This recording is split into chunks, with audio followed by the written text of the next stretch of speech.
সমূহ দৰ্শকলৈ দূৰদৰ্শন অসমৰ তীৰ্থৰ দুৱাৰে দুৱাৰে অনুষ্ঠানলৈ স্বাগতম জনাইছোঁ। আজি মই আপোনালোকক লৈ যাব ওলাইছোঁ গুৱাহাটী চহৰৰ মাজমজিয়াত থকা এখন ইতিহাস প্ৰসিদ্ধ তথা বিখ্যাত তীৰ্থস্থানলৈ, যিখন তীৰ্থস্থান প্ৰকৃতিৰ মনোমোহা পৰিৱেশৰ মাজত মহাবাহু ব্ৰহ্মপুত্ৰ নৈৰ নিচেই কাষত অৱস্থিত।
অসম ৰাজ্য প্ৰাচীন কালত কামৰূপ নামেৰে সুপ্ৰসিদ্ধ আছিল। বৈদিক যুগৰ সুপ্ৰসিদ্ধ প্ৰাগজ্যোতিষপুৰে বৰ্তমানৰ গুৱাহাটী মহানগৰী, আৰু এই গুৱাহাটী মহানগৰীৰ এক সদাব্যস্ত অঞ্চল হ'ল পাণবজাৰ। এই গুৱাহাটী মহানগৰীৰ পাণবজাৰৰ উত্তৰ ফালে থকা মহাত্মা গান্ধী পথৰ উত্তৰ কাষত আৰু মহাবাহু ব্ৰহ্মপুত্ৰ নৈৰ দক্ষিণ পাৰত শুক্ৰেশ্বৰ নামেৰে খ্যাত পাহাৰখনত শ্ৰী শ্ৰী শুক্ৰেশ্বৰ দেৱালয় আৰু শ্ৰী শ্ৰী জনাৰ্দন দেৱালয় ওচৰা ওচৰিকৈ অৱস্থিত। এই দুয়োখন দেৱালয় অতি প্ৰাচীন, প্ৰসিদ্ধ আৰু প্ৰাগৈতিহাসিক যুগৰ পৰা জাগ্ৰত তীৰ্থভূমি।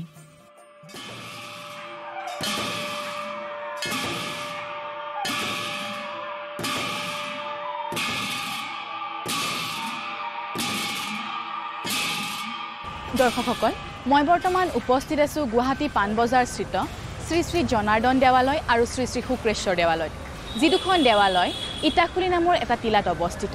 আহকচোন আমি দেৱালয়ৰ ভিতৰ ভাগলৈ এতিয়া আগবাঢ়োঁ।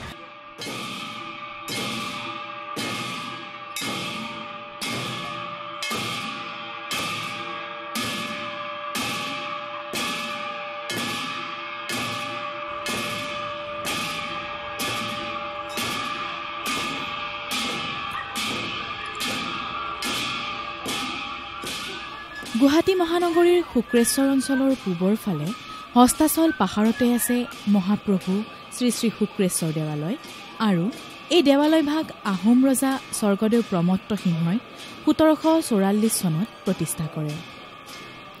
প্ৰকৃতিৰ মনোৰম পৰিৱেশত থকা এই দেৱালয়ৰ কাষেৰে বৈ গৈছে মহাবাহু ব্ৰহ্মপুত্ৰ, আৰু সেইবাবে এই শুক্ৰেশ্বৰ দেৱালয়লৈ ভক্তৰ সদায় সোঁত বয়।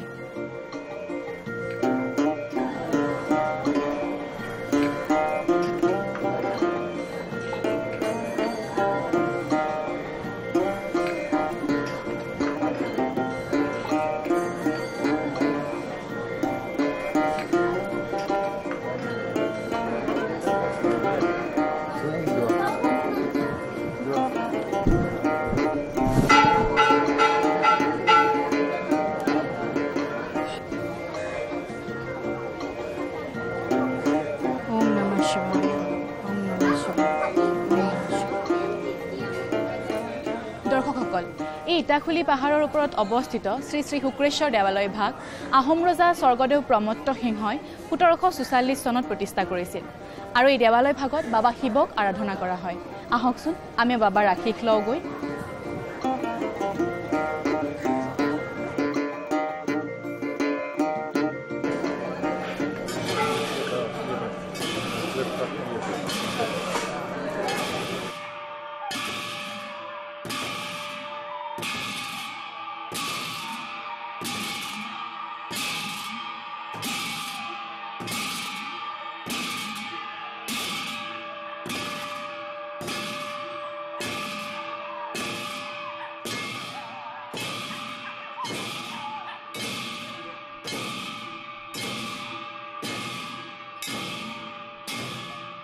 এই শুক্ৰেশ্বৰ দেৱালয়ত থকা শিৱলিংগটো অতি বৃহৎ আকাৰৰ বুলি জনা যায়। পবিত্ৰ শাওণ মাহত এই দেৱালয়লৈ অগণন ভক্তৰ সমাগম ঘটে। এক জনবিশ্বাস মতে পবিত্ৰ শাওণ মাহৰ সোমবাৰত বশিষ্ঠ নৈৰ পৰা পানী আনি শ্ৰী শ্ৰী শুক্ৰেশ্বৰ দেৱালয়ৰ শিৱলিংগত পানী ঢালি পূজা অৰ্চনা কৰিলে ভক্তৰ মনোকামনা পূৰ্ণ হয়। সেয়েহে দূৰ দূৰণিৰ পৰা এই পবিত্ৰ শাওণ মাহত ভক্তবৃন্দই গোটেই মাহ জুৰি সোমবাৰে বিশেষভাৱে পূজা অৰ্চনা কৰা পৰিলক্ষিত হয়।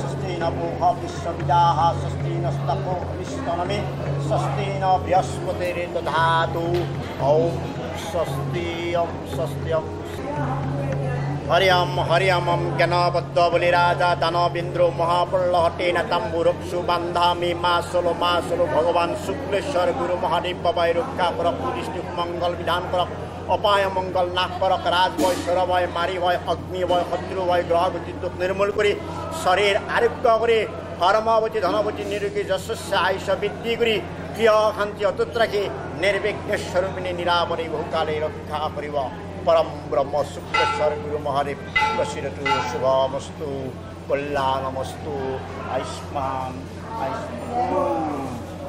এই যেতিয়া বলবমৰ মাহটো আমাৰ বশিষ্ঠৰ পৰা পানী আনি ইয়াতে কিবা ঢলা কিবা এটা নিয়ম আছে। বশিষ্ঠৰ পৰা আমাৰ এটা মানে পৰম্পৰা এটা মানে বশিষ্ঠ গংগা সেৱাজী গংগাৰ পৰা আনিব লাগে। আমাৰ এইটো গংগা বুলি আমাৰ মানে মনতে আমি মানুহবিলাকৰ এটা মনৰ এটা আশা আকাংক্ষা সকলোৰে চব পবিত্ৰ মন ভগৱান ঈশ্বৰৰ ওপৰত পানী অলপ ঢালিলে মনটো সকলোৰে পবিত্ৰ হ'ব, বছৰটো ভালেই যাব, দিনটো ভালেই যাব, এনেকুৱা ৰাইজৰ মংগল হ'ব, বিশ্ববাসীৰ উন্নতি হ'ব।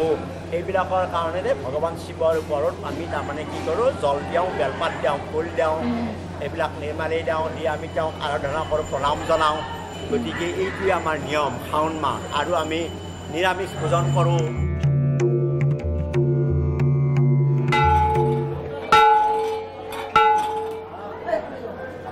हमारे लगत एगराकी भक्त आछे तेर पुरा दुआखार कथा जानो। आप कहाँ से आई हैं और आपका नाम?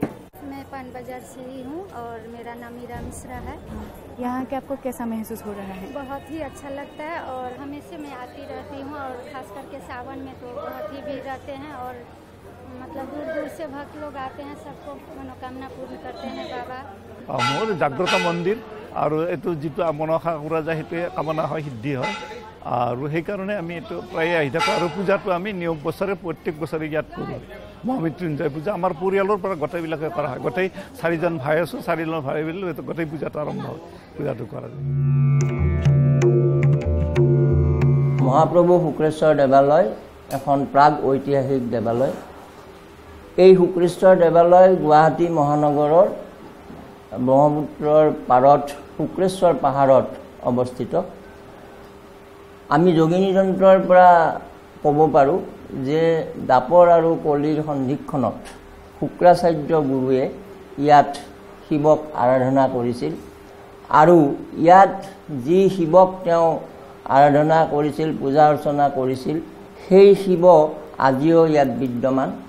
আৰু এই শিৱলিংগত অতীজৰে পৰা ইয়াত যিটো শিলৰ মন্দিৰ আছিলে, সেই মন্দিৰ ভূমিকম্প বা অন্যান্য প্ৰাকৃতিক দুৰ্যোগত ধ্বংসপ্ৰাপ্ত হোৱাৰ সময়ত এই শিৱলিংগ আমি জনামতে তেনেকৈ ৰৈ আছিলে। কিন্তু পিছত আহোম ৰজা প্ৰমত্ত সিংহৰ দিনত এই শিৱলিংগ য'ত আছে সেই ঠাইতেই শিৱলিংগক ৰাখি এটা মণিকূট নিৰ্মাণ কৰা হয় আৰু এটা নামঘৰো সেই সময়তে কৰা হয়। এই মণিকূট আৰু নামঘৰ কৰাৰ যিটো প্ৰক্ৰিয়া এইটো কৰিছিল তেওঁলোকে 1744 চনৰ পৰা 1751 চনৰ ভিতৰত। আৰু সেই প্ৰমত্ত সিংহৰ দিনত যিটো মন্দিৰ স্থাপন হ'ল, তাৰ মানে পূজা সেৱা যাতে নৈমিত্তিকভাৱে নিয়মীয়াভাৱে সুন্দৰভাৱে কৰিব পাৰে, তেওঁৰ পৰৱৰ্তী ৰজা ৰাজেশ্বৰ সিংহৰ দিনত মাটিৰ ভূমি দান কৰি পূজাৰীক ইয়াত সংস্থাপন দিছিল আৰু সেই পূজাৰীয়ে আজিকো প্ৰতি বা পূজাৰীৰ বংশধৰসকলে আজিকো প্ৰতি ইয়াত পূজা অৰ্চনা কৰি আহিছে। আৰু আমি যিমান দূৰ জানো এই শুক্ৰেশ্বৰ শিৱত আজিও ইয়াৰ ভক্তৰ সংখ্যা ক্ৰমান্বয়ে বৃদ্ধি পাইছে। আজি দূৰ দূৰণিৰ আমি ভাৰতবৰ্ষ বা অন্যান্য বিদেশৰ তীৰ্থযাত্ৰী আমি ইয়াত অহা আমি লক্ষ্য কৰিছোঁ। আৰু ইয়াত তেওঁলোকে প্ৰাৰ্থনা কৰি যি সাধনা কৰি যি মনোবাঞ্ছা যেনেদৰে পূৰ্ণ হয় সেইটো আমি মানিব লাগিব। কাৰণ কিয় ইয়াৰ যিমানখিনি ভক্ত অহাৰ সোঁত এইটোতেই আমি এটা অনুধাৱন কৰিব পাৰোঁ যে এই শিৱৰ এটা বিশেষ মাহাত্ম্য আছে। তাৰোপৰি ইয়াত আমি শিৱৰ যিটো আমাৰ পূজা হয়, দিনৰ পূজাত আমি দিনও ভোগ অৰ্পণ কৰা হয়। পূজা আমাৰ নিয়মিতভাৱে দুপৰীয়া আমি 10টা বজাৰ পৰা পূজা আৰম্ভ কৰোঁ আৰু 1-1:30টাত আমাৰ পূজা শেষ হয়। দৈনিক আমি ভোগ অৰ্পণ কৰোঁ, সন্ধিয়া আৰতি হয় আৰু তাৰ পিছত আমি অলপ প্ৰসংগ কৰোঁ, মানে নাম প্ৰসংগ ইয়াত কৰা হয়। ইয়াৰ উৎসৱ হিচাপে আমাৰ বিশেষভাৱে শিৱৰাত্ৰি আৰু মদন পূজা এই দুটা উৎসৱ আমাৰ বিশেষভাৱে পালন কৰা হয়। এতিয়া বৰ্তমান 60ৰ দশকত বলবম উৎসৱ বা শ্ৰাৱণ মেলা ইয়াত অনুষ্ঠিত কৰা হৈছে আৰু এই শ্ৰাৱণ মেলা বা বলবম উৎসৱত সাধাৰণতে ভক্তসকলে আমাৰ বশিষ্ঠৰ যি সন্ধ্যা ললিতা কান্তা যি ত্ৰিধাৰা আছে তাৰ পৰা জল আনি আমাৰ সোমবাৰ আমাৰ যিটো শিৱৰ আমাৰ শুক্ৰেশ্বৰ শিৱ সোমবাৰে সেই জল অৰ্পণ কৰে। আৰু এই প্ৰক্ৰিয়াটো শাওণ মাহৰ 4টা সোমবাৰতে তেওঁলোকে কৰে আৰু এই গোটেই মাহটোত শ্ৰাৱণ মাহৰ যিটো ধৰ্মীয় মাহ তেওঁলোকে পালন কৰে, এই মাহটোত বিভিন্ন ধৰণৰ তেওঁলোকে শিৱৰ বাবে শৃংগাৰ, অভিষেক, জপ ইত্যাদি বিভিন্ন ধৰণৰ পূজা বিশেষভাৱে তেওঁলোকে এই মাহটোত কৰে। কথিত আছে যে মহাদেৱ শিৱই স্বয়ং বিৰাজমান হৈছিল এই শুক্ৰেশ্বৰ পাহাৰৰ দেৱালয়ত। মহামণি শুক্ৰাচাৰ্যৰ স্তুতিত শুক্ৰাচাৰ্যৰ অশান্তি দূৰ কৰিবলৈ আৰু তেতিয়াৰে পৰা এই সদাজাগ্ৰত শুক্ৰেশ্বৰ দেৱালয়ে জনকল্যাণৰ বাবে ঈশ্বৰৰ কৃপা প্ৰদান কৰি চলি আছে।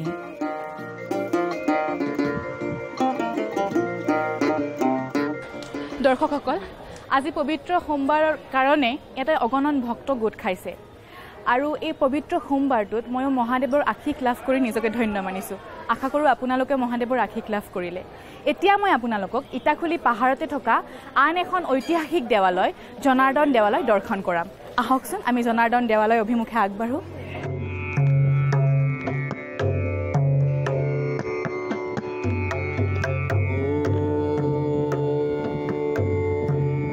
দৰ্শকসকল, মই বৰ্তমান উপস্থিত আছোঁ ইটাখুলি অৰ্থাৎ শুক্ৰেশ্বৰ পাহাৰৰ বুকুতেই থকা শ্ৰী শ্ৰী জনাৰ্দন দেৱালয়। এই দেৱালয় ভাগ শুক্ৰেশ্বৰ ঘাটত অৱস্থিত আৰু এই দেৱালয়ৰ পিছফালেৰে বৈ গৈছে মহাবাহু ব্ৰহ্মপুত্ৰ নদী। আহকচোন দেৱালয়ৰ ভিতৰ ভাগলৈ আমি আগবাঢ়োঁ।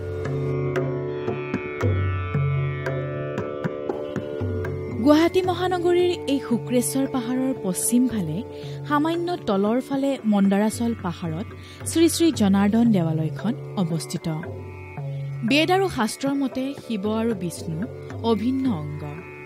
য এব শিৱ স এব বিষ্ণু, অৰ্থাৎ য'তেই শিৱ ততেই বিষ্ণু।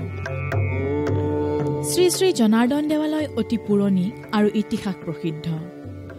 ভগৱান জনাৰ্দন ৰূপী বিষ্ণুৱে পুৰণি প্ৰাগজ্যোতিষপুৰ অৰ্থাৎ বৰ্তমানৰ গুৱাহাটী মহানগৰীৰ ব্ৰহ্মপুত্ৰৰ দক্ষিণ পাৰত সংলগ্ন হৈ থকা মন্দাৰাচল পাহাৰত চিৰবিৰাজমান হৈ আছে।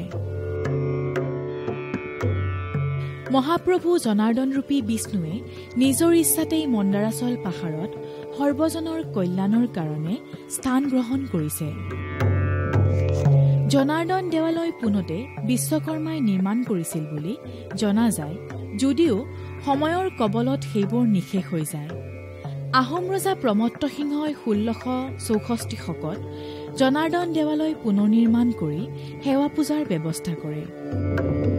সেয়েহে প্ৰভু জনাৰ্দনে বুদ্ধৰূপেৰে ব্ৰজকোট ধাৰণ কৰি চতুৰ্ভুজ আৰু শংখ, চক্ৰ, গদা, পদ্ম ধাৰণ কৰি জগতৰ জীৱসমূহক দমন, পালন আৰু সকলো ধৰণৰ বিপদৰ পৰা ৰক্ষা কৰিছে। আনকি মৃত্যুৰ পাছতো এই চক্ৰতীৰ্থত পিণ্ডদান, তৰ্পণাদি কৰিলে সপ্তপুৰুষ উদ্ধাৰ হয় বুলি পুৰাণ আৰু যোগিনী তন্ত্ৰত উল্লেখ আছে।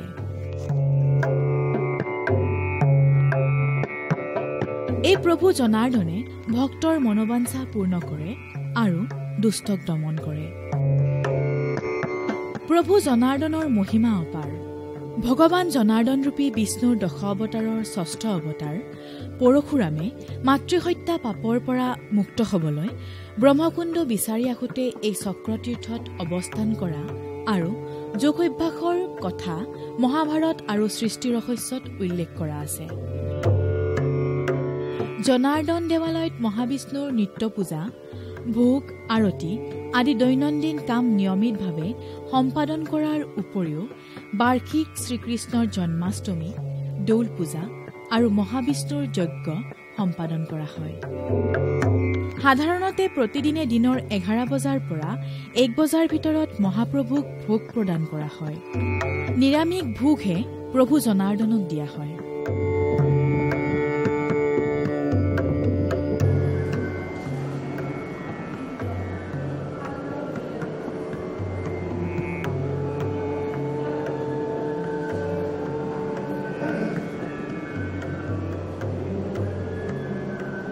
আমাৰ জনাৰ্দন দেৱালয় 1666 শতাব্দত প্ৰবত্ত সিংহৰ দিনত স্থাপন হৈছিল আৰু তেতিয়াৰ পৰা আজিলৈ দেৱালয় বিভিন্ন স্তৰে আগবাঢ়ি আহি আজিৰ পৰ্যায় পাইছে। আমাৰ দেৱালয়ৰ প্ৰধান উৎসৱসমূহ ভাদ মাহৰ কৃষ্ণ একাদশী, কৃষ্ণৰ জন্মাষ্টমী উৎসৱ, ফাগুন মাহৰ পূৰ্ণিমা তিথিত দৌল উৎসৱ, চ'ত মাহৰ শুক্লা একাদশীত প্ৰতি বছৰে কৰা আমাৰ মহাবিষ্ণু যজ্ঞ আৰু তাৰ আংগিক ৰূপে 65 কাতি বিহু উৎসৱ ইত্যাদি আমাৰ দেৱালয়ত পালন কৰি অহা হৈছে। আগতেও কৰা হৈছে, বৰ্তমানো কৰা হৈছে, ভৱিষ্যতেও কৰি থকাৰ আমাৰ প্ৰয়াস। আপোনালোকে জ্ঞাত যে গুৱাহাটীৰ মাজমজিয়াত আজি কিমান শ বছৰ ধৰি জনাৰ্দন দেৱালয়, সাধাৰণতে শুক্লেশ্বৰ দেৱালয় আৰু জনাৰ্দন দেৱালয় নামেই পৰিচিত আমাৰ এই দেৱালয়। আমাৰ এই দেৱালয়ৰ নিচেই ওচৰতে শুক্লেশ্বৰ শিৱৰ যিটো মন্দিৰ, সেই মন্দিৰ অৱস্থিত আৰু এই বিষ্ণু জনাৰ্দন, বিষ্ণুৰ যিটো অৱতাৰ আমাৰ এই জনাৰ্দনৰ লগতে জড়িত। আমাৰ এই দেৱালয়ৰ নিচেই ওচৰতে শুক্লেশ্বৰ যিটো মন্দিৰ, সেই মন্দিৰ অৱস্থিত আৰু এই বিষ্ণু জনাৰ্দন, বিষ্ণুৰ যিটো অৱতাৰ আমাৰ এই জনাৰ্দনৰ লগতে জড়িত। আৰু আমি এই জনাৰ্দন মন্দিৰৰে সমূহ যিবিলাক বৰদেউৰী আছোঁ, আজি আমাৰ সৰহভাগেই আমাৰ লগত আছে, আপোনালোকৰ গম পাবই। প্ৰায় 200 ঘৰ আমাৰ পৰিয়াল ইয়াৰ বৰদেউৰী হিচাপে আছোঁ আৰু এই মন্দিৰ পৰিচালনা সমিতিৰ লগত, এই মন্দিৰৰ বিভিন্ন কাৰ্যক্ৰমণিকাৰ লগত এই বৰদেউৰী সমাজৰ লগতে ইয়াৰ ওচৰে পাজৰে যিমানখিনি আমাৰ বৰদেউৰী নহ'লেও আমাৰ লগৰ যিটো ভক্ত আমাৰ লগত একেলগে কাম কৰি আছোঁ। আমাৰ জন্মাষ্টমী উৎসৱ ভাদ মাহৰ কৃষ্ণ অষ্টমীৰ দিনা আমাৰ এইটো খুব ডাঙৰকৈ জন্মাষ্টমী উৎসৱ পালন কৰা হয়। তাৰ পাছত ফাগুন মাহত ফাল্গুৎসৱ, যিটো আমাৰ দৌল উৎসৱ বুলি আমি কওঁ। এই দৌল উৎসৱটো উলহ মালহেৰে ইয়াত 2দিনীয়া কাৰ্যসূচীৰে আৰু পূজা পাতাল যি বৈদিক প্ৰথাৰ দ্বাৰা আমি ইয়াত পালন কৰি আহিছোঁ। আৰু তাৰপিছত চৈত মাহত কৃষ্ণ একাদশীৰ পৰা ত্ৰয়োদশী, শুক্লা একাদশীৰ পৰা ত্ৰয়োদশী 3দিনীয়া কাৰ্যসূচীৰে মহাবিষ্ণু যজ্ঞ উদযাপন কৰি থকা হৈছে। অনাগত দিনত এই মন্দিৰৰ ক্ষেত্ৰত আৰু কেনেকুৱা কিছুমান কাৰ্যসূচী, যেনে চাফাই কাৰ্যসূচী আমি ল'বলৈ বিচাৰিছোঁ আৰু এই মন্দিৰ পৰিচালনাৰ ক্ষেত্ৰত আমাৰ যিবিলাক অফলাইন কাম যিবিলাক আমাৰ হৈছিলে, সেইটো আমি অনলাইন কাৰ্যসূচীৰ কাৰণে, অনলাইন ব্যৱস্থাত নিয়াৰ কাৰণে আমি এটা ব্যৱস্থা ল'ম বুলি ভাবিছোঁ, যাতে দূৰ দূৰণিৰ পৰাও যদি কোনোবা যাত্ৰীয়ে কোনো ভক্ত প্ৰাণ ৰাইজে যদি আমাৰ এই মন্দিৰৰ বিষয়ে জানিব খোজে তেতিয়াহ'লে অনলাইন যোগে জানিব পাৰিব আৰু ইয়াত থকা যিখিনি সা সুবিধা এই সা সুবিধাবিলাকৰো কিছু পৰিমাণে হ'লেও তাৰ পৰা উপকৃত হ'ব পাৰিব বুলি আমি আশা ৰাখিছোঁ। আমি চিন্তা কৰিছোঁ যে ইতিমধ্যে কৰা হৈছে যে আমাৰ বৰদৰী সমাজত যিসকল ছাত্ৰ ছাত্ৰীয়ে হাইস্কুল শিক্ষান্ত পৰীক্ষাত নাইবা হায়াৰ ছেকেণ্ডেৰীত যিসকলে 75% লৈ পাছ কৰে আজি 4 বছৰ 5 বছৰ ধৰি তেখেতসকলক আমি কিছু অৰ্থ সাহায্য আৰু এখন প্ৰমাণপত্ৰ বা এখন কি বুলি কয় লেটাৰ অফ এপ্ৰিচিয়েশ্যন তাৰ প্ৰশংসা পত্ৰৰ দ্বাৰা আমি ইয়াত অনুপ্ৰাণিত কৰিবৰ কাৰণে যত্ন কৰিছোঁ। বৰ্তমান চৰকাৰৰ পৰা আমি যথেষ্টখিনি এই মন্দিৰৰ সুবিধাৰ কাৰণে মন্দিৰৰ উন্নতিৰ কাৰণে কিছু অৰ্থ সাহায্য আমি পাইছোঁ আৰু সেই অৰ্থ সাহায্যৰ দ্বাৰা মন্দিৰৰ কিছু কাম আৰম্ভ হৈছে। কৰিবলগীয়া কাম আৰু যথেষ্ট আছে, কিন্তু আমি আমাৰ আটাইৰে গোটেই যিখিনি বৰদেউৰী আছোঁ আমি প্ৰত্যেকৰে যিটো আন্তৰিকতা মই দেখা পাইছোঁ সেই আন্তৰিকতাৰ দ্বাৰা যদি আমি ইয়াত আগবাঢ়ি আহোঁ আমি ভাবোঁ আমাৰ এই মন্দিৰ গোটেই অন্য মন্দিৰবিলাকৰ লগতো আমাৰ মন্দিৰো আগবাঢ়ি যাবৰ কাৰণে যথেষ্ট আমাৰ সুবিধা আছে, স্কোপ আছে আৰু সেইখিনি ল'বৰ কাৰণে আৰু ৰাইজৰ বা ভক্তপ্ৰাণ ৰাইজৰ সুবিধাৰ্থে আৰু কিছু কাম কৰিবৰ কাৰণে আমি আগবাঢ়িম বুলি বা আঁচনি হাতত ল'ম বুলি আমি আশা ৰাখিছোঁ। এই পাণবজাৰৰ শুক্ৰেশ্বৰ অঞ্চলতে শ্ৰী শ্ৰী শুক্ৰেশ্বৰ দেৱালয় আৰু শ্ৰী শ্ৰী জনাৰ্দন দেৱালয়ৰ কাষতে মহাত্মা গান্ধী পথৰ দক্ষিণ ফালে আছে শ্ৰী শ্ৰী বাণেশ্বৰ দেৱালয় আৰু এই দুয়োখন দেৱালয় দৰ্শন কৰি বাবা বাণেশ্বৰৰ আশীষ ল'ব লাগে বুলি এক প্ৰবাদ আছে।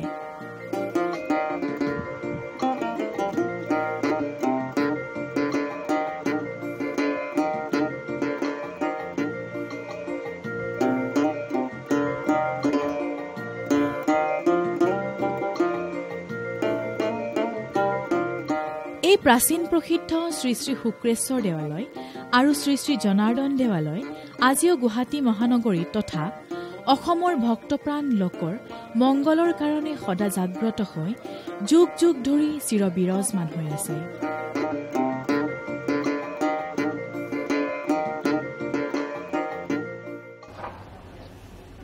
দৰ্শকসকল, তীৰ্থৰ দুৱাৰে দুৱাৰে অনুষ্ঠানৰ জৰিয়তে আজি মই আপোনালোকক শ্ৰী শ্ৰী শুক্ৰেশ্বৰ দেৱালয় আৰু শ্ৰী শ্ৰী জনাৰ্দন দেৱালয়ৰ বহুতো নজনা তথ্য জনাবলৈ চেষ্টা কৰিলোঁ।